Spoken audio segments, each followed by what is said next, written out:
كاوسر دشتو سوران كاوسر دشتو سوران كاوسر دشتو سوران كاوسر دشتو سوران بون بهمای بر خودان بون بهمای بر خودان بون بهمای بر خودان بون بهمای بر سلاتان لێبێت چالاکوانان و ئەندامانی بەڕێز سپاسی ئامادەبوونتان دەکەین. ئێوە ئەو دەنگ و ڕەنگە بێوەرانەی نیشتیمانن لە غەریبی کە دەبێت شانازیتان پێوە بکرێت. ئێوە هەمیشە جێگای شانازی و سەربەرزی بوون. سپاسی ئامادەبوونتان دەکەین. وەک لای ئێوەی بەڕێز ڕوونە کەرکووک خوێن و برینی زۆرە، بەڵام خوێن و برینی سۆرانی مامە حەمە لە کەرکووک هەمیشە بە تەڕی و بە خوێن لێ چۆڕاوی دەمێنێتەوانەیە. هەمومان کاتێک ناوی سۆرانی مامە حەمە دێنین دەڵێن لە 1970 بۆ 2008 لەبەرەوەی سۆرانی مامە حەمە گەنجێکی خوێنگەرمی کەرکووکی بوو کە لە 2008 لەبەردەم ماڵەکەی خۆیدا لەلایەن پەڵتەچەکانی دەسەڵاتەوانێ شەهید کرا. بەڵام من دەڵم من و ئێوە هەمووان غەڵەتین. من کاتێک ناوی سۆرانی مامە حەمە دێنم دەڵم لە 1970 بۆ 2025 و بۆ ڕۆژانی دواتریش لەبەرەوەی ڕاستە سۆرانی مامە حەمە لە 2008 لە کەرکووک لەلایەن پەڵتەچەکانی دەسەڵاتەوە نامەردانە شەهید کرا. بەڵام ڕێبازەکەی بوێریەکەی هەمیشە لە فکر و هزرماندا دەمێنێتەوانێ وەکو مۆمێک ڕێگاکەمان بۆ ڕۆژت دەکاتەوانێ. سۆرانی مامە حەمە تەنیا بە تاوانی ئازادی ڕادەربڕین بوێری نووسینیەکانی لەلایەن پەڵتەچەکانی بنەماڵەوانێ شەهید کرا. لەبەرەوەی سەرانی ئەکسپایری وڵاتی ئێمە قەڵەمێکیان ناوێت، چاوێکیان ناوێت، گوێیەکیان ناوێت کە ببینێ و بنووسێ و ببیستێ، بەڵکو ئەوان کەسێکی کەڕ و لاڵ و شوێریان دەوێت کە هیچ نەبینێ و هیچ نەبیستێ و هیچ نەبێت. سەرەتا بە خێراتنی هەموو لایەکتانەکەین وەرتان کێشاوە ئامادەبوونتان وەفایە بۆ ڕۆژنامەنووسی جوانەمەرگ و ئەو ئامانجی لە پێناویدا شەهید کرا. بەڕێزان لای هەمووان ئاشکرایە ساڵیادی شەهیدکردنی ڕۆژنامەنووسی جوانەمەرگ سۆرانی مامە حەمە ئەو دەنگە زوڵاڵە خۆنەویسەی لە ڕۆژی 21 حوتی ساڵی 2008 لە بەردەم ماڵەکەی خۆیدا لە کەرکووک شەهید کرا. گەرچی ئەو ڕووداوە کاردانەوەی گەورەی لەسەر ئاسی ناوخۆیی و تەنانەت دەرەوەش بە دوای خۆیدا هێنا و ڕێکخراوە جیهانیەکانی تایبەت بە مافی ڕۆژنامەنووسان و مافی مرۆڤی هێنایە دەنگ، بەڵام تا ئێستاشی لەگەڵ بێت نەبکەرانی ئەو کارە تیرۆریستیە سزادران و نە ئامانجە گەیشتیەکان هاتوونەتە دی کە خۆی لە ڕیفراندۆمێکی ڕاستەقینەدا دەبینێتەوە. ئێمە لێرەوە لە ساڵیادی شەهیدکردنی ئەو قەڵەمە بنکۆڵکارەدا نەفرەت لەو عەقڵیەتە کە پیلانەکەیاندا ڕشت و بڕیاری شەهیدکردنیاندا، نەفرەت لەو عەقڵیەتەی کە تا ئێستا بەکار و بەرکارە بۆ شەهیدکردنی ڕۆژنامەنووسان، نەفرەت لەو دەستانەی بەچەکەوە دەستڕێژی گولیان لە سۆران کرد، نەفرەت لەو دەسەڵاتی دەوێت ڕۆژنامەنووسان بێدەنگ و دەست بەسەر و شەهید بکەن، نەفرەت لەو دەستانەی لە هەر کات و زیاتر ئامادە و کاراترن بە تفەنگی دەستیانەوە بۆ ترساندن و سەرکوتکردنی ڕۆژنامەنووسان و چالاکوانان و نووسەران، نەفرەت لەو عەقڵیەتە حیزبیە حکومڕانیە بێت کە لە هەناویدا دەیان تاوانبار و دەیان جەلاد و سەدان جاش و مستەشاری بەحسی داڵدەداوە و ڕێزی لێ دەگیرێت و هەمیشە ئامادە و لە کەمیندایە بۆ ئازاردانی ڕۆژنامەوانان و دەرپەڕاندنیان لە زێوەتان باش میوانانی زێدە عزیز. بەڕێزان بەناوی ماڵباتی شەهیدی قەڵەم ڕۆژنامەنووسی تیرۆرکرا و سۆران مامە ئەمەوە بە خێرهاتنتان دەکەین بۆ بەرزڕاگرتنی 17هەمین ساڵیادی تیرۆرکردنی شەهید سۆران. بەشدارانی بەڕێز و بە ئەمەک بەشداری خەڵک لە چین و توێژە جیاجیەکان لە هەموو ساڵێک لە ساڵ ڕۆژگەری تیرۆرکردنی شەهیدی قەڵەم جێگای دڵخۆشیمانە و پاڵپەشتی معنەوی گەورە دەبەخشێ بە ئێمە و کەیسی شەهید سۆران. هەموو هەروەها سەلمێنەرە بۆ لە بیرنەکردنی ڕۆژنامەنووسێکی گەنجی بوێری یاخی کە لە پێناو چاکە و سوودی کۆمەڵگا و هەمووان گیانی خۆی بەخت کرد، نە هەڕەشە لێکردن و نە دەستکەوتی مادی و ساردی نەکردەوە و ملکەتی دەسەڵاتی گەندەڵ و بێعولمەت نەبوو. هەروەها ئامادەبوونتان بەشێکە لە بە گشتداچوونەوەی ئەو نادادی و زوو مستەمەی بەرامبەر میلەت دەکرێت. بەڕێزان لای هەمووان و خەڵکی ناڕازی و ئازادی خوازان و دادپەروەر و دڵسۆزی خاک و میلەت ئاشکرا و ڕوونە کە ڕۆژنامەنووسی لاو سۆران مامە ئەمە لەسەر حەقبێژی و چەسپاندنی دادپەروەری و بیر و ڕای ئازاد تیرۆر کرا. خی گەورە بە خێراتنی هەموو لایەکتانەکەم دووبارە بەخێر بێن. سرە ڕایەوەی کە خۆشحاڵیەوە ئامادە بن، بەڵام دڵتەنگم لەوەرەوەی کە ئەمڕۆ یادی شەهیدکردنی سۆرانی مامە حەمەکەینەوە، یادی قەڵەمێکەکەینەوە کە هەموو ڕۆژێک هەموو مانگێک هەموو ساڵێک زیندووە بەردەوام نووسێت هەر قەڵەمێک ناڕەزایەتی دەرەبڕێ لە پاش سۆرانی مام محەممەد لەسەر هەمان ڕێژکەیە ئەمە مانایەوەیە کە قەڵەمی سۆرانی مام محەممەد تاوە بۆ سەر زیندووە پێشەوەی باسی هەر شتێکی تر بکەم ئەمەوە پرسیاردان لێ بکەم زۆریش بە جددیمان جارە ئەم هەموو خۆپشاندان و ناڕزایەتی دەبڕینە لە هەرێمی کوردستانە ڕوویدا چەند کەس لێیەوە لەگەڵ کەسوکاری قسەی کردبووی کە دەنگی ناڕزایەتی لە هەرێمی کوردستانە زیاتر بەرزکەنەوە کێ لێ ئێوەوەی کرد دەلەمە و دوا زیاتر بیکەن ئەوەی کردوێتی بیکات چکە ئێوە لێرە بوێرن ئازان ئازادن سەربەرزن هەموو شتێکتان لەبەردەسە لە هەرێمی کوردستانە خەڵک هەیە چەندین مانگە پارەی نییە تریخانی بات پارەی نییە سەر سفرەکەی گەم کاتەوە ئێوە لێرەن پاڵپشتیەوان بن بەڵام لە هەمان کاتە هاندەریەوان بن بۆی کە ناڕزایەتی دەرببڕن وەک چۆن سۆرانی مام محەممەد لە گەنجێتیە لە 22 ساڵی تەمەنیا وەک سەردەشت وەکو دەیان ڕۆژنامەنووسی ئازا و بوێر و دوێری تر کە شەهید کران زۆر هەوڵمدا زۆر گەڕام بۆ مەزنی سۆرانی مام محەممەد بڵێم و بنووسم هیچم دەست نەکەوت و نەمتوانی هیچ بڵێم و هیچ بنووسم تەنیا بێکە زاسا دەڵێم هێندەی بیری برسیەک بۆ نان هێندەی بیری تیونیەک بۆ ئاو هێندەی بیری زیندانیەک بۆ ئازادی هێندەی بیری ئەستێرەیەک بۆ ئاسمان هەمووان بیرت دەکەین سۆران سۆران کاوە سەردەشت و سۆران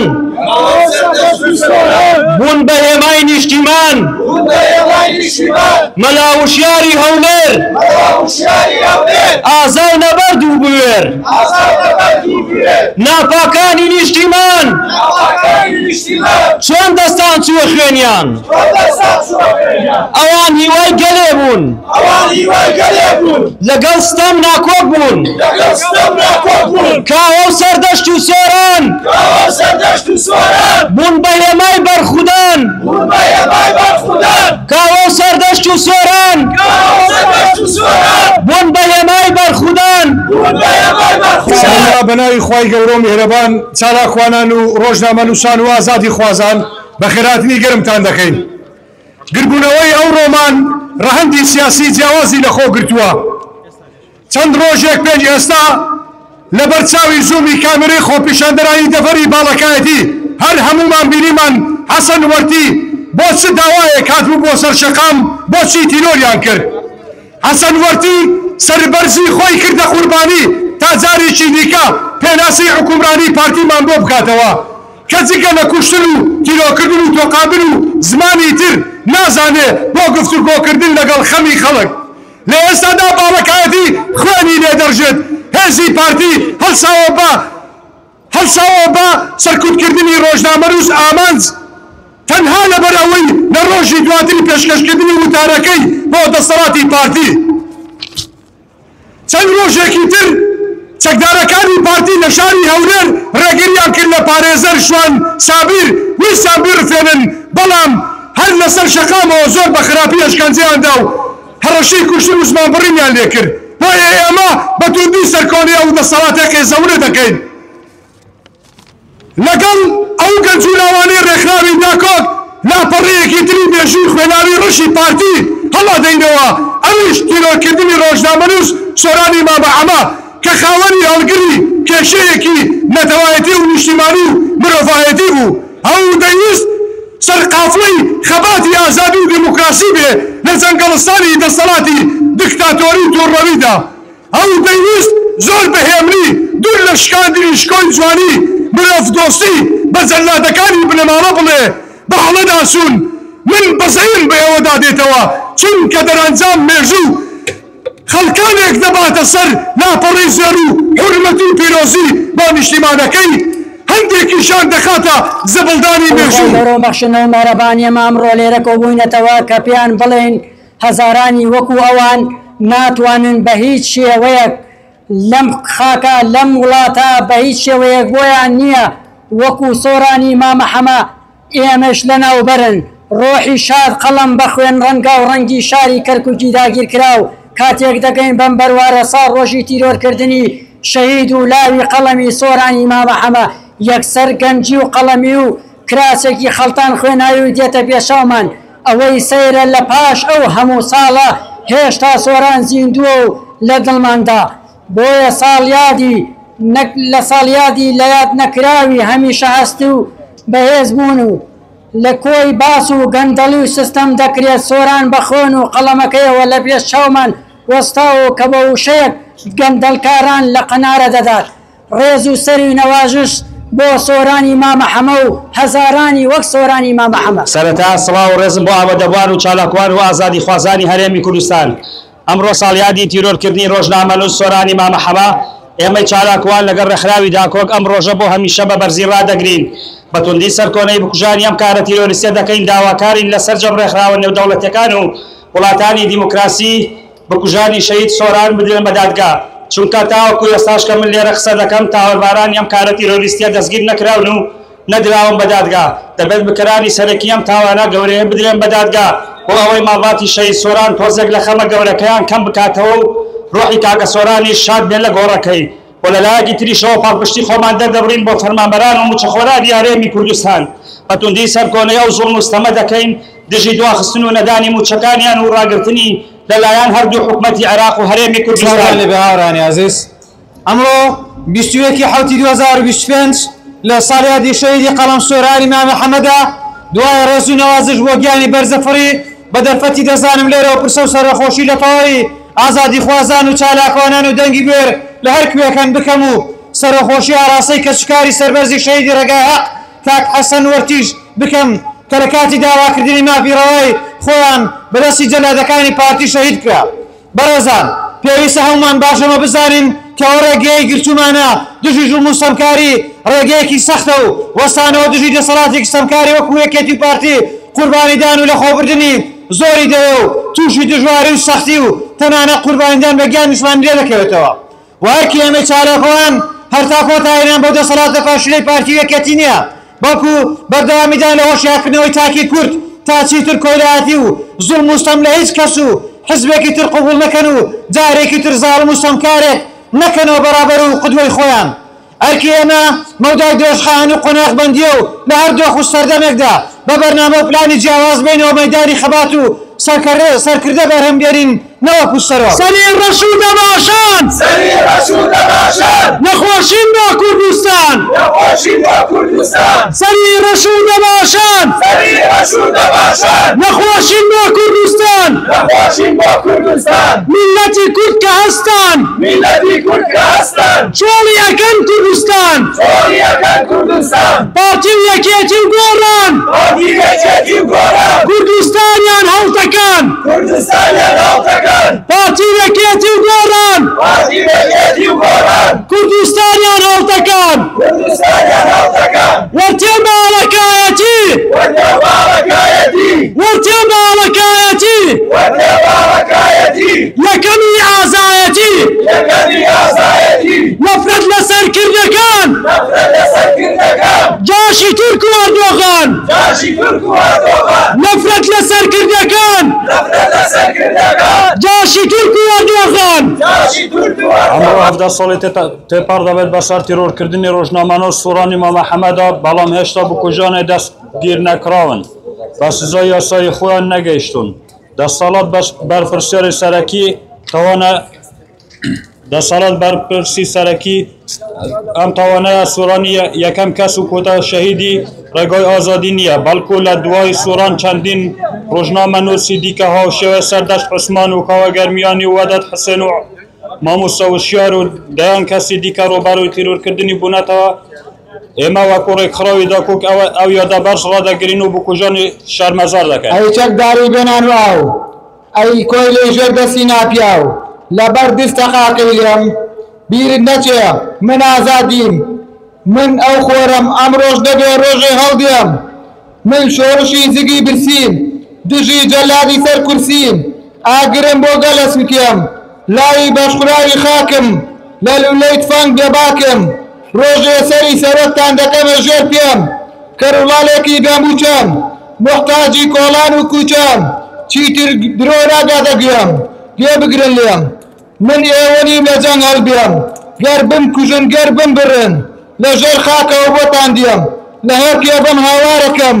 ڕوو لە ئێستام کارەکەم بێ دوودڵی وەرپیاڵێم ئەی سەر کردەی جاشی دوژمن وەق وەنەراوکەمە پێم نایخوای گەورە و میهرەبان بەڵێ ئەمڕۆ گربووینەتەوە بۆ یادی شەهیدی قەڵەم سۆرانی مامە حەمە کە 17 ساڵ بەر لە ئێستا لە ڕۆژێکی وەک ئەمڕۆدا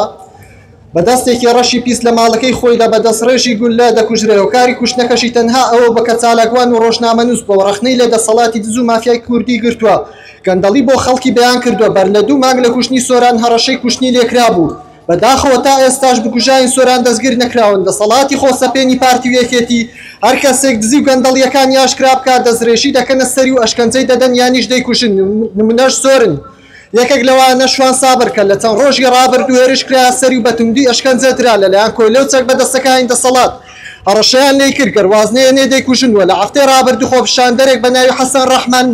لە سنووری وەرتێ کوژرا لەلایەن سەمەد قومەر بەڕێوەبەری ئاسایشی سۆران تەنها لەبەرەوەی هات بۆ سەر شەقام ناڕزایی دەربڕی بوو لە خراپی گوزەرانیان بۆ داواکردنی سەرەتاییترین مافەکانیان کەویش بریتی بوو لە کارەبا و ئاو بەداخەوە لای بنەماڵی بارزانی و تاڵەبانی قسەکردن و ڕەخنەگرتن لیان هێڵی سوورە داواکارم لە خواستەمکار بە سزای خۆت پارتی وێشێتی هەردوو پێکەوە سوار کۆڵی گەل بوون لە دەست پێکەوە شەوانی سووری بەرپرسەکانمان پڕ لە سۆزانی وڵاتی جیرانمان ئەوان ئەخۆنەوە میلەت سەرخۆشە 30 ساڵە میلەت لە خەوێ خۆشە میلەتێک ئەگەر ئەوە حاڵی بێ نەنان و ئەمان نەمەعاشی بێ نە ئاو کارەبا نە ژیانی بێ قەت باوەڕەکەن بە من حاڵی بێ بۆتی کەنانێک پاسەوانی بێ لە دەنگدانی شاکوێراییدا بێ لە کروزانەوە خۆیان یەکەم بن لە ناوانەوە خۆیان پێشەنگ بن چۆن شەرم ناکەن بڵێن میلەتین بڵێن میلەتی ڕەسەنی کوردین پارتی و یەکێتی هەموو چەند کەسن لابردنیان وە ئەستەم و قورسن گەر بەڕاست میلەت گۆڕانی دەوێ دەسەڵاتێکی شەفافی دەوێ هیچ پێویست ناکە منجە من بکە لە بەرامبەردا ماساویان بۆ بکە دەبێت ئینتیر و خیفاف و تیقال بکاتە مەنهەج بەبێ قیل و قال شۆڕش لە ناخە کڵپە نەسێنێ چۆن حەق و مافێک ئاواسێن بێ سەرەتا بە ناوی خۆی گەورە و میهرەبان ئیتر خەریکە تیرۆری ڕۆژنامەنووسان لە حاڵەتەوە دەبێتە دیاردە و ونبوون و شاردنەوەی ناسنامەی بکەر و بکەرەکانیشان و بە شاراوەی لەلایەن حکومەتی هەرێمی کوردستان و دام و دەستگا ئەمنیەکان و دادگاکانەوە بە هەمان شێوە بۆتە دیاردە و هیچ ئەسەرێک لە بکوژانی سۆران و هاوڕێکانی نییە و هەمیشە وەک فۆبیایەک بەسەر سەری ڕۆژنامەنووسانەوە دێت و دەچێت و هەر ساڵی هاوڕێک و هاوپیشێک و ئازیزێکمان لەدەستێت بۆ یەک دڵنیام تانم کارێکتەرە دڕەقانە و جودیان هەبێت کە لە پشتی تیرۆرکردنی ڕۆژنامەنووسان و بکوژەکانیان سزا نەدرێن دەیان سۆرانی تر تیرۆر دەکرێن و دەیان بکوژ و جەلادی تر گەورە دەبن بۆیە لە کۆتاییدا دەڵێم خدای گەورە تەختە تاشە ناکرێ و نەجاری بێت خائین و گەندەڵ سەرەی بێت ئەبینی باڕەباری بێت بە خێراتنی هەموو لایەکەکەین ئەمڕۆ وەکو ئەندامی ڕێکخراوی داکۆک لێرەوە بۆ یادی شەهیدی قەڵەم سۆرانی مامە حەما تاوانی ئەوە بوو کە ڕەخنەی جدی لە دەسەڵاتگر لێرەوە ئیدانەیە و کارە دەکەینە تاکو ئێستا تاوانباران ڕادەستی دادگا نەکراون لەلایەن هەردوو دەسەڵاتی پارتی یەکێتی داڵتەدراون ئێمە لێرەوە دەنگی خۆمان دەگەیەنین بەردەوام دەبین تاکو بە زووترین کات تاوانباران ڕادەستی دادگا دەکرێن. بسم الله الرحمن الرحیم. ئێمە وەکو هاوڵاتیانی عێراقی و نەتەوەی کورد کە دەرکراوین لە زێدی باوباپیرانمان بەهۆی ئەوەی کە دەسەڵاتی دوو بنەماڵە دوو حزبی دەسەڵاتی کوردی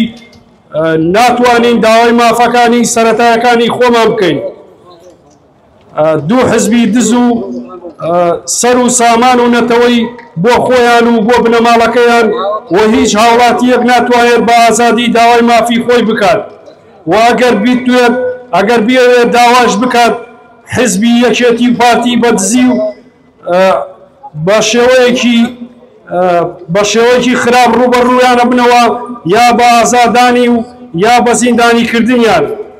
ئێمە کە لە وڵاتی بریتانیا داوای مافی سەرەتایی خۆمانەکەین و بە ئازادی حەزەکەم شارێکیش پێشکەشکەم بۆ هەموو هاوڵاتیان هەتا گورگ شوانی مەڕ پێ کوڵ و کۆڵەوارە زاڵم هەر بەرگێ بپۆشێ هەر زاڵمە و ستەمکارە ڕیسمی بوو نەبرایەوە دەسەڵاتی بنەماڵە بەچکەیەک مشک پەروەردەیکا ئیشی درینی جەواڵ بشمان بڕن هەروەک سۆرانی مامە حەما هەزار سۆرانی مامە حەمە دروست بووە با بزانی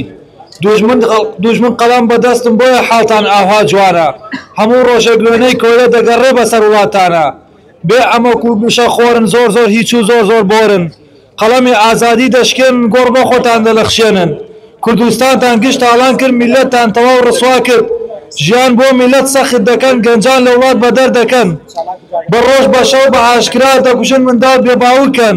بۆ باجی تاوانەکانتان ڕۆژێکدا دێکە پێی دەگەن هەروەک سەدامی دیکتاتۆر لەناو زێراب دەرێت ئەمڕۆ لە ساڵیادی شەیدبوونی سۆرانی مامە حەما مرۆڤێکی ئازا و بوێر لە بەردەم سەفارەتی عێراق لە لەندەن کۆبووینەتەوانێ بۆ دووپاتکردنەوەی وەستان دژی گەندەڵی و